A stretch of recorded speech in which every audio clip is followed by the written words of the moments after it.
So it is March 29th, 2022. This is the second video I'm making today, or for today.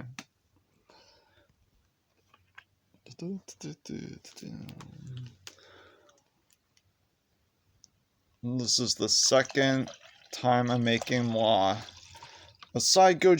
Lemonade.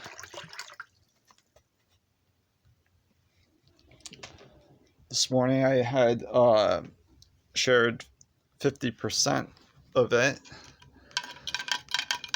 or half of it, with warm weather.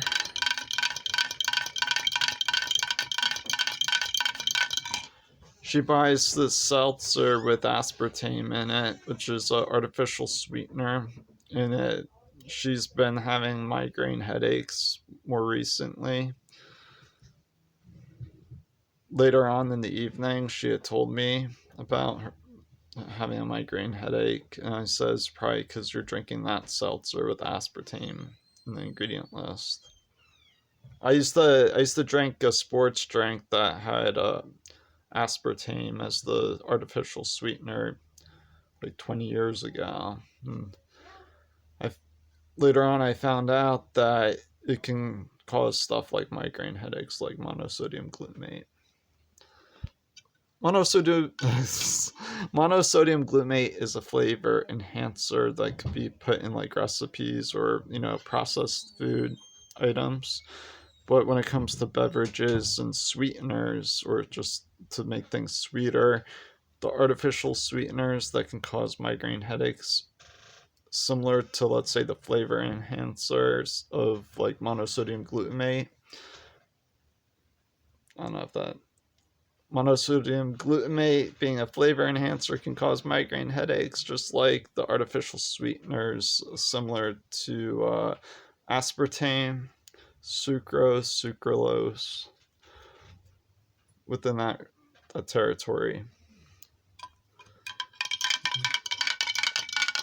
I used to get my slight unusual migraines from aspartame. It'd be like a delayed one. It's a bit weird. I'd say it can cause a bit like of a brain fog. So, this helps with digestion. It breaks down. What it does is it makes my mucus kind of stringy, like, so that I can it causes me to burp and better.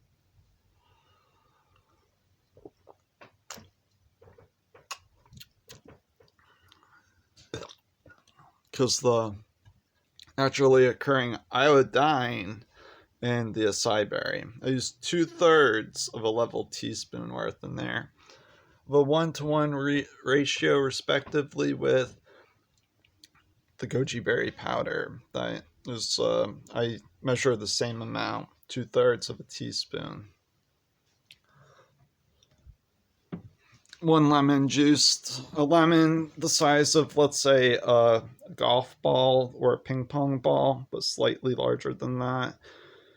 Aiming between the size of a golf ball or a ping pong ball, between that and, let's say, a tennis ball sized lemon. Citrus juice is important. What I do is, for each half, after I cut the lemon in half, when I'm citrus juicing, I flip it in all different types of directions and continue to press as much of the juice out of it as possible. So that's how I do it. It's a special method. And about 8 level tablespoons, 8 to possibly 9 level tablespoons of organic vegan cane sugar. Of course, you could use less. You don't even have to add it, but it would taste more herbally then. Right, and bitter because of the lemon.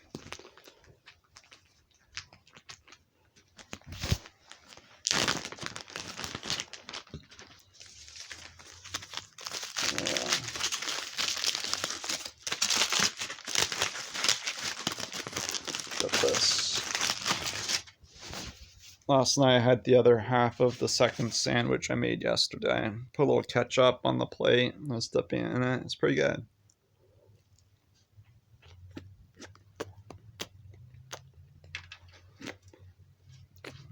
jackfruit seitan, marinated my beef flesh broth. Oh wait, well, my Mongolian style beefless broth because I add coarsely ground black pepper to it, and vegan non-dairy mozzarella shreds.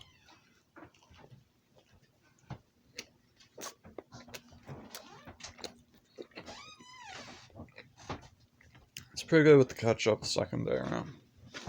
Second day.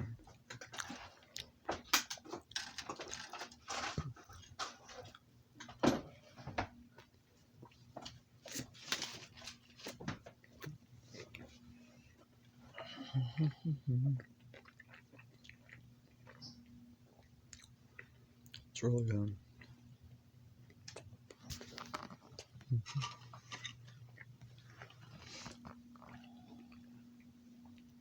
I have the ability to like forget things. Like I don't remember anything from yesterday, almost. It's already after 12.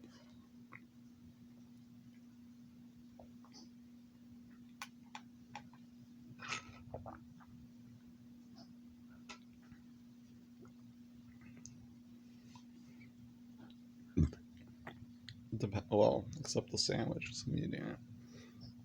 But I get this like blank. It's like sometimes my mind just goes completely blank when it comes to remembering certain things that happened throughout the day before or whatever. Sometimes.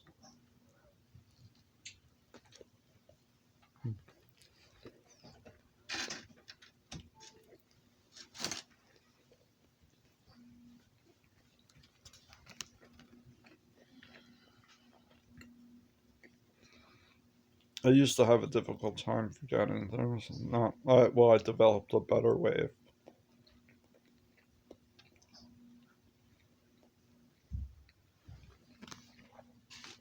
It's actually just a natural type of thing that happens, but I can lean. I can lean on it.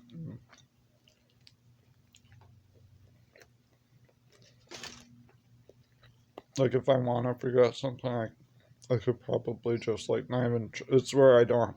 If I don't try, so I can't remember it. But if I try really hard, I may be able to remember it.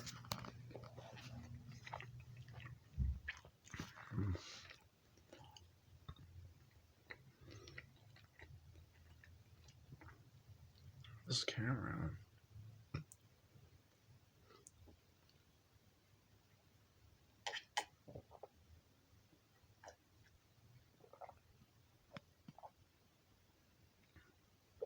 So that's amazing. It's really good. It helps a lot, actually. I believe it helps with the lymphatic system, possibly, because with the water, I get like this. It feels like I have, like, you know what a goiter is? Where goiter is where. Okay, here. At one point, with my thyroid and the hypothyroidism, they found a nodule on there. Right? They did a needle point biopsy. Came back okay, but I have concern. They prescribed me the thyroid medication, hoping that it would you know stop like that whole concern of whatever. Usually, what could happen is from the water and the electrolytes in the body not working appropriately, it can develop what is called a water fluid sac, otherwise known as, for short, as a goiter. I never had one, but I've seen them online. They can get quite large. I don't have it, but I'm just saying. It has to do with the lymphatic system and the fact of water not circulating appropriately throughout the body. You know, and it probably has to do with the electrolytes. Where, in my case, sometimes I get, how would I put it? It feels like I have water retention under, let's say, my arm area. Not, well, let's say it's on my upper torso territory. Within a, kind of like slightly above, it doesn't matter. Because it went away today, which is good. After I've been drinking this. That's all I'm saying. Probably has to do with the higher iodine content, specifically in the acai berries. So it's pretty good. It's a good thing. I'm not having any issues with digestion right now.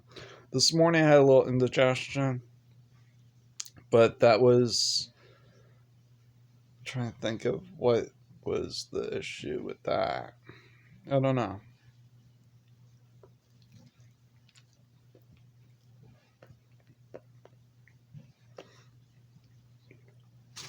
Last night I didn't make the acai-Goji berry lemonade. It was mandarin oranges, I believe I used last night. I think.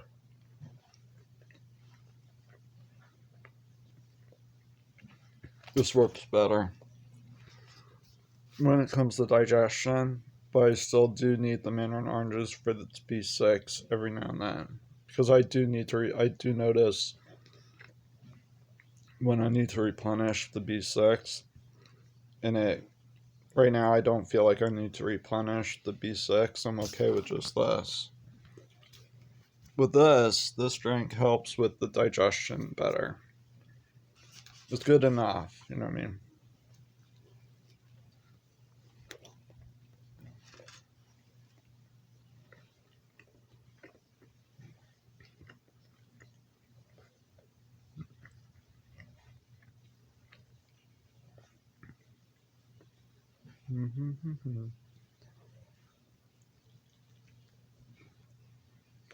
Let's forget a little something.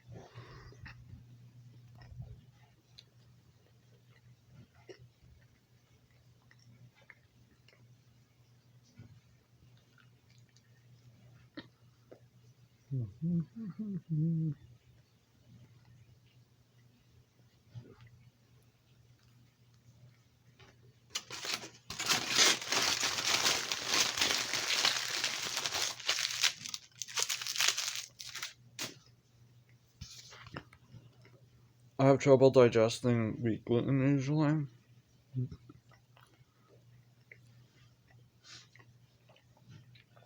I may even be considered probably having celiac disease, which is people who are gluten intolerant like that. But this may help.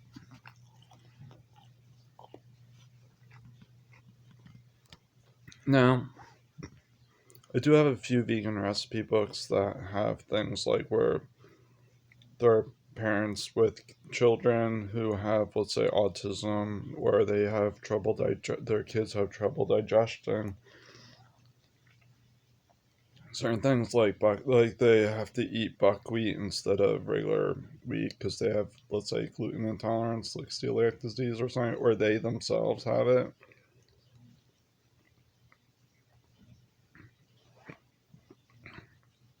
In the recipe books, they say sometimes, I think Spelt. Oh wait, yeah, Spelt is not really considered gluten free, but those who just have a digestive issue with gluten may do better sometimes using Spelt.